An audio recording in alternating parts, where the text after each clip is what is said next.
چلے ایک سوال سے شروع کرتے ہیں جو سننے میں تو بہت آسان ہے پر ہے بہت گہرا۔ جی، سچائی آخر ہے کیا؟ کیا یہ صرف وہ ہے جو جھوٹ نہیں ہے یا اس میں کچھ اور بھی ہے؟ بہت اچھا سوال ہے۔ آج ہم اسی تصور یعنی صدق پر بات کریں گے اور ہمارے سامنے کچھ بہت ہی دلچسپ کلاسیکی علمی مواد ہیں۔ بالکل، اور دیکھیں یہ صرف کوئی فلسفیانہ بحث نہیں ہے۔ ہم دیکھیں گے کہ ان کلاسیکی متون میں صدق کو صرف ایک اچھی عادت نہیں سمجھا گیا۔ اچھا؟ جی، بلکہ اسے کردار کی بنیاد، ایک روحانی مقام اور زندگی گزارنے کا ایک مکمل نظام مانا گیا ہے۔ یہ صرف زبان کی سچائی سے بہت آگے کی بات ہے۔ تو آج کا مقصد اس تصور کی مختلف تہوں کو کھولنا ہے، اس کے لفظی معنی سے لے کر اس کی عملی شکل تک۔ اور اس پوری گفتگو میں ہم ایک حقیقی کہانی کو بھی ساتھ لے کے چلیں گے، ایک ایسے شخص کی کہانی جسے سچ بولنے کی اتنی بڑی قیمت چکانی پڑی کہ پورا معاشرہ ہی اس کے خلاف ہو گیا۔ جی، اور اس کا انجام بھی اتنا ہی غیر معمولی تھا۔ تو چلے اس دلچسپ سفر کا آغاز کرتے ہیں۔ تو آئیے سب سے بنیادی نقطے سے شروع کرتے ہیں۔ جب ہم صدق کہتے ہیں تو اس کا لغوی مطلب کیا ہے؟ دیکھیے، ہمارے ذرائع جیسے ابن منظور کی لسان العرب وہ بتاتے ہیں کہ یہ سیدھا سیدھا کذب یعنی جھوٹ کی ضد ہے۔ ٹھیک ہے، یہ تو اس کی بنیادی تعریف ہو گئی۔ جی، یہ اس کا نقطۂ آغاز ہے۔ لیکن بات یہاں ختم نہیں ہوتی۔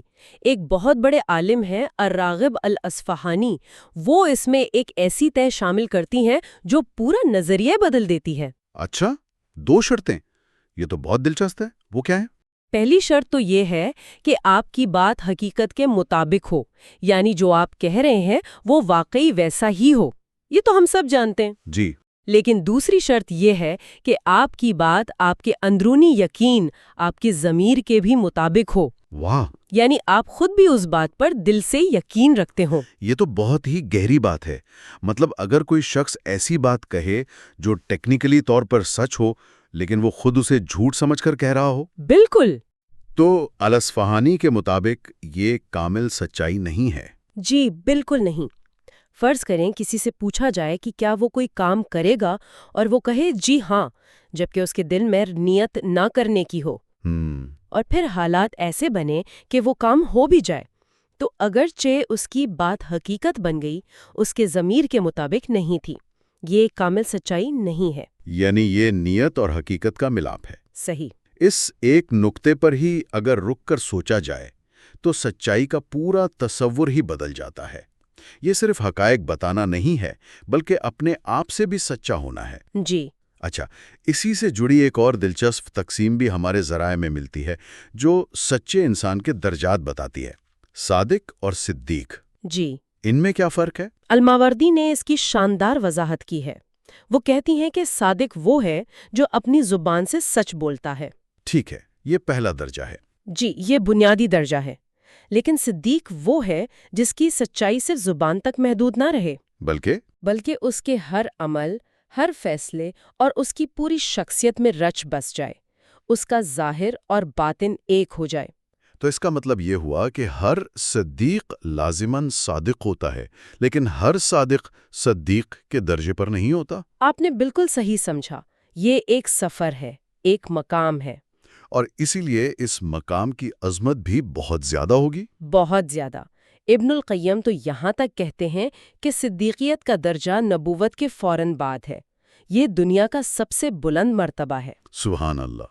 وہ تو صدق کو اللہ کی تلوار کہتی ہیں جو ہر باطل کو کاٹ دیتی ہیں۔ اللہ کی تلوار، یہ بہت طاقتور تشبیہ ہے اور انہوں نے اسے اعمال کی روح بھی کہا ہے۔ اس کا کیا مطلب ہے؟ اس کا مطلب یہ ہے کہ جس طرح روح کے بغیر جسم مردہ ہے، جی، اسی طرح سچائی اور اخلاص کے بغیر کوئی بھی عمل بے جان ہے۔ آپ کتنی ہی عبادت کریں، کتنے ہی اچھے کام کریں، اگر اس کی بنیاد سچائی پر نہیں ہے، اگر نیت میں کھوٹ ہے، تو وہ عمل ایک خالی خول کی طرح ہے۔ صحیح، یہی وہ چیز ہے جو ایک مومن اور منافق میں فرق کرتی ہے۔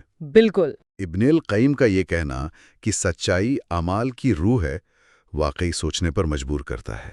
اچھا، کیا قرآن میں بھی اس تصور کو اسی طرح وسیع معنوں میں استعمال کیا گیا ہے؟ جی بالکل۔ وہاں کچھ خاص اصطلاحات آتی ہیں، جیسے مدخل صدق یا لسان صدق؟ بہت اچھا سوال ہے۔ جی ہاں، قرآن اس تصور کو زندگی کے ہر پہلو پر لاگو کرتا ہے۔ ابن القیم ہی ان کی تشریح کرتے ہیں۔ اچھا۔ جیسے مدخل صدق اور مخرج صدق، یعنی سچائی کے ساتھ داخل ہونا اور نکلنا۔ اس کا کیا مطلب ہے؟ اس کا مطلب ہے کہ آپ کوئی بھی کام، چاہے وہ نوکری ہو، کوئی رشتہ ہو یا کوئی منصوبہ، اسے سچائی اور نیک نیتی سے شروع کریں اور اسی طرح ختم کریں، اس میں کوئی دھوکہ نہ ہو۔ اور لسان صدق یعنی سچائی کی زبان؟ جی، اس کا مطلب صرف یہ نہیں کہ آپ سچ بولیں، بلکہ ایک دعا ہے کہ آپ کے بعد آنے والی نسلیں آپ کو اچھے اور سچے الفاظ میں یاد رکھیں۔ یعنی آپ کی لیگیسی، ہاں، آپ کی ساخت جھوٹی تعریفوں پر مبنی نہ ہو، بالکل، بلکہ حقیقی اچھائی پر مبنی ہو۔ اور ایک قدم صدق بھی ہے۔ جی، قدم صدق کا مطلب ہے سچائی کا مقام۔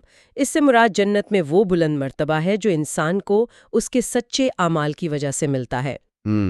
تو یہ تمام اصطلاحات مل کر بتاتی ہیں کہ صدق ایک جامع اصول ہے جو نیت سے لے کر عمل اور میراث تک ہر چیز کا احاطہ کرتا ہے۔ صحیح۔ یہ سب نظریاتی باتیں بہت اہم ہیں، لیکن ان کی اصل طاقت تب سامنے آتی ہے جب ہم انہیں کسی حقیقی زندگی کی کہانی میں دیکھتے ہیں۔ جی، اور ہم نے شروع میں جس کہانی کا ذکر کیا تھا وہ کعب بن مالک کی ہے، جو اس تصور کی شاید سب سے طاقتور مثالوں میں سے ایک ہے۔ بلا شبہ یہ غزوہ تبوک کا واقعہ ہے۔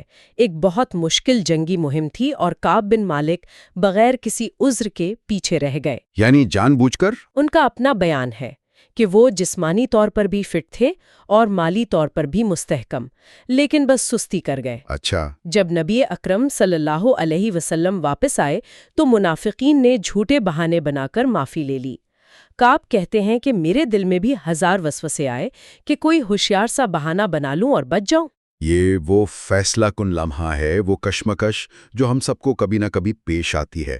ایک طرف آسان راستہ، ایک چھوٹا سا جھوٹ، اور دوسری طرف سچائی کا مشکل راستہ۔ بالکل، اور کعب نے مشکل راستہ چنا۔ انہوں نے فیصلہ کیا کہ نجات صرف سچ میں ہے۔ تو انہوں نے کیا کیا؟ جب وہ نبی اکرم صلی اللہ علیہ وسلم کے سامنے پیش ہوئے تو انہوں نے صاف کہہ دیا، اے اللہ کے رسول، میرے پاس کوئی عذر نہیں تھا، میں نے جان بوجھ کر سستی کی۔ اس بے لوگ سچائی کا فوری نتیجہ کیا نکلا؟ نبی اکرم صلی اللہ علیہ وسلم نے فرمایا، اس شخص نے سچ کہا، اب جاؤ اور اللہ کے فیصلے کا انتظار کرو۔ اور پھر؟ اس کے بعد جو ہوا وہ ناقابل تصور تھا۔ 50 دن کا مکمل سماجی بائیکاٹ۔ 50 دن؟ جی، کوئی ان سے بات نہیں کرتا تھا، کوئی سلام کا جواب نہیں دیتا تھا۔ شہر میں وہ اجنبی ہو گئے۔ زمین اپنی تمام وسعتوں کے باوجود ان پر تنگ ہو گئی۔ یہ سچ بولنے کی قیمت تھی؟ جی، بہت بھاری قیمت تھی۔ لیکن اس آزمائش کا انجام کیا ہوا؟ 50 دن کی اس شدید نفسیاتی اذیت کے بعد آسمان سے وحی نازل ہوئی۔ اللہ نے نہ صرف ان کی توبہ قبول کی بلکہ قرآن میں قیامت تک کے لیے ان کی سچائی کو درج فرما دیا۔ واہ! یہ ان کے لیے سب سے بڑا اعزاز تھا۔ کعب بعد میں کہا کرتے تھے، اللہ نے مجھے اسلام کے بعد جو سب سے بڑی نعمت دی وہ اس دن سچ بولنے کی توفیق تھی۔ یہ کہانی اتنی طاقتور اسی لیے ہے کہ یہ بتاتی ہے کہ سچائی کی قیمت چکانی پڑ سکتی ہے، اور وہ قیمت بہت بھاری ہو سکتی ہے، لیکن اس کا انجام نجات اور کامیابی ہے۔ بالکل، اور اسی صدیقیت کی ایک اور مثال ابو بکر رضی اللہ عنہ کی ہے، جنہیں صدیق کا لقب ہی اس وقت ملا جب انہوں نے معراج کے واقعے کی بغیر ایک لمحے کے شک کے تصدیق کی۔ جب سب مذاق اڑا رہے تھے۔ جی، انہوں نے کہا، اگر انہوں نے یہ کہا ہے تو یہ سچ ہے۔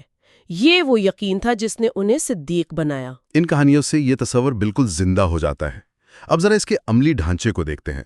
امام غزالی نے سچائی کو 6 مختلف جہتوں میں تقسیم کیا ہے۔ جی، اور یہ اسے ہماری روزمرہ زندگی میں اپنانے کے لیے ایک بہترین فریم ورک ہے۔ تو پہلی جہت کیا ہے؟ پہلی اور سب سے واضح جہت ہے زبان کی سچائی، یعنی جو کہا جائے وہ سچ ہو، یہ بنیاد ہے۔ ٹھیک ہے، یہ تو سمجھ میں آتا ہے۔ اگلی کیا ہے؟ دوسری ہے نیت اور ارادے کی سچائی، اسے اخلاص بھی کہتے ہیں، یعنی آپ کا ہر کام صرف اللہ کی رضا کے لیے ہو، دکھاوے یا دنیاوی فائدے کے لیے نہ ہو۔ بالکل۔ آج کی سوشل میڈیا کی دنیا میں یہ کتنا مشکل ہے، جہاں ہر اچھا کام بھی لائکس اور کامنٹس کے لیے کیا جاتا ہے۔ یہ تو واقعی ایک چیلنج ہے۔ تیسری جہت؟ تیسری ہے عزم کی سچائی، یعنی جب آپ کسی نیک کام کا ارادہ کریں تو وہ پختہ اور سچا ہو، صرف خیالی پلاؤ نہ ہو۔ اور چوتھی جہت یقیناً اسی سے جڑی ہوگی۔ بالکل، چوتھی ہے عزم کو پورا کرنے کی سچائی۔ جب عمل کا وقت آئے تو اپنے ارادے پر قائم رہنا، کیونکہ ارادے کرنا آسان ہے، ان کو نبھانا مشکل۔ صحیح۔ پانچویں ہے اعمال کی سچائی، یعنی آپ کا ظاہر اور باطن ایک ہو۔ ایسا نہ ہو کہ انسان مسجد میں بہت عاجز نظر آئے اور دفتر میں سب سے بڑا ظالم ہو۔ اور آخری اور سب سے اونچی جہت؟ چھٹی، جو سب سے اعلیٰ درجہ ہے، وہ ہے دین کے مقامات میں سچائی۔ اس کا کیا مطلب؟ یعنی خوف، امید، توکل، محبت جیسے گہرے روحانی احساسات میں سچا ہونا۔ کیا آپ کا اللہ پر توکل حقیقی ہے یا صرف زبانی دعویٰ؟ جب آزمائش آتی ہے تب اس کی سچائی پرکھی جاتی ہے۔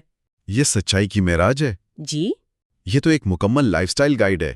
یہ صرف سچ بولنے کی بات نہیں، یہ ایک سچی زندگی گزارنے کا نقشہ ہے۔ تو پھر سوال یہ ہے کہ اس خوبی کو اپنی زندگی میں کیسے لایا جائے؟ کیا ہمارے ذرائع کچھ عملی طریقے بھی بتاتے ہیں؟ جی، اور وہ بہت دلچسپ ہیں۔ سب سے پہلا اور بنیادی طریقہ ہے مراقبہ۔ مراقبہ؟ جی، اس کا مطلب ہے ہر وقت یہ احساس زندہ رکھنا کہ اللہ دیکھ رہا ہے۔ جب یہ شعور پختہ ہو جائے کہ آپ کی ہر بات، ہر سوچ، ہر عمل ریکارڈ ہو رہا ہے، تو انسان خود بخود جھوٹ سے بچنے لگتا ہے۔ یہ ایک اندرونی احتساب کا نظام ہے۔ بالکل۔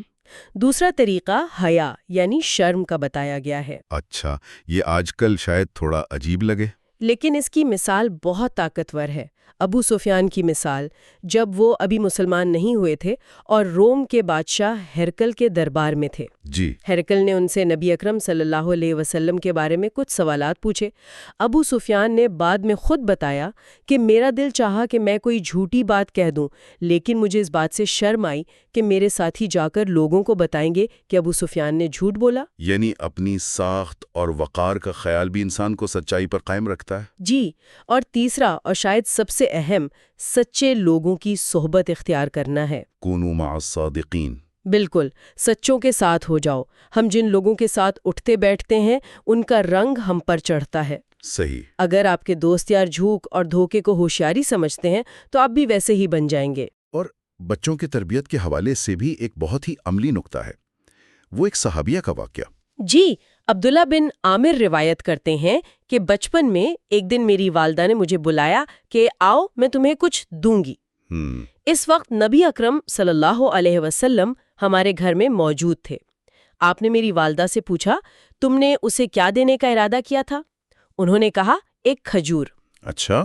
آپ نے فرمایا، اگر تم اسے کچھ نہ دیتی تو تمہارے نامہ اعمال میں ایک جھوٹ لکھ دیا جاتا۔ یہ تو حیران کن ہے، ہم روزانہ بچوں سے اس طرح کے کتنے ہی چھوٹے چھوٹے جھوٹے وعدے کر لیتے ہیں۔